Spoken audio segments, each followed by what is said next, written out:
para que veamos la confrontación que hay entre unos y otros, Abenpace aplica el nombre de solitario al filósofo, Mutawahid.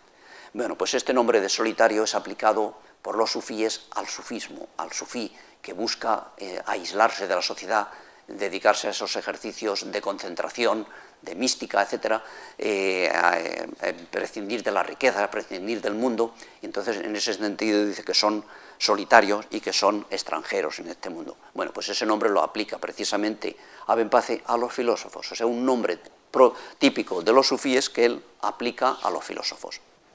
Y además, para estos solitarios, es decir, filósofos, compone Abenpace un librito que se llama Tadbir al-Mutawahid, en árabe, el régimen del solitario. Tadbir quiere decir regulación de actos. Aquí, este libro, Tadbir al-Mutawahid, es la regulación de los actos que debe hacer el hombre para llegar, es decir, por medio de los procesos del razonamiento, llegar al máximo, a ese momento superior de razonamiento en que prescindimos de la materia, etcétera, dentro de la línea plotiniana y llegamos al máximo, ¿no? Entonces, se está enfrentando, porque es Tadbir al-Mutawahid, no una regla para el sufí, sino una regla para el filósofo.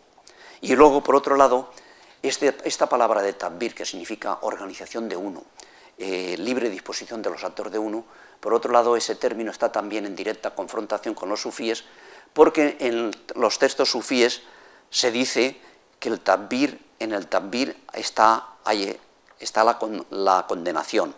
La salvación, dicen los sufíes, está en lo contrario, en el tafwid, que quiere decir anegar, poner la confianza en Dios. O sea que Tadbir es un término rechazado por los sufíes, entonces él lo pone ahí en el candelero. Tadbir. Bueno, pues vamos a continuar después de este pequeño descanso, y lo largo descanso, por dicho.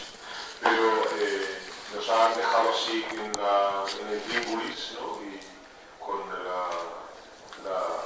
interés así en suspenso. Entonces, por favor, le pedimos a Rafael Tornero que nos baje de ese suspense que nos tiene y que nos termine de explicar esa cosa interesante que tiene que ver con la sección de según de Al-Ghazali y de Al-Ghazali aquí en los filósofos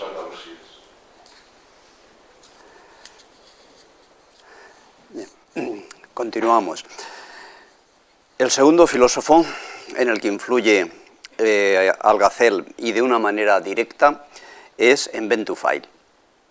Tenemos por un lado que este filósofo Ibn Tufayl parece haber formado parte de una tarika sufí, pues se nos ha conservado su nombre en el isnad de una de ellas. La tarika sufí es una especie de congregación donde se reúnen los sufíes para hacer estos ejercicios de concentración, de elevación a Dios, etc. Entonces, tenemos la noticia en un historiador del sufismo antiguo, donde aparece él dando datos de la piadosa muerte de Al-Ghazali, no el Al-Ghazali de las confesiones, sino su hermano, que también era místico, dando noticia de él de esa piadosa muerte. Entonces parece que Ibn Tufayl, nos podemos preguntar, ¿era sufí? En cualquier caso, lo que nos interesa saber es que estaba interesado por el sufismo, y eso es mucho. Todo un filósofo, era médico de corte, etcétera, Ibn Tufayl, todo un gran personaje interesado por las tarikas sufíes y está en contacto con ellas. Con eso es suficiente. No sabemos si era sufí practicante, pero es suficiente esa muestra de interés. Y por otro lado, en su quehacer filosófico, aboga él por una armonía de sufismo y de filosofía, tratando de aunar ambas vías y que no se vean como excluyentes, como hemos visto antes, ese exclusivismo tan tremendo que había entre Abenpace y los sufíes. Y a este respecto es totalmente revelador el prólogo que antepuso a su obra, titulada pues Hay Ben Yaqdan y traducida en Europa conocida en Europa con el nombre del filósofo autodidacto, donde él se plantea de lleno toda esta problemática que he presentado a partir de las discusiones anteriores.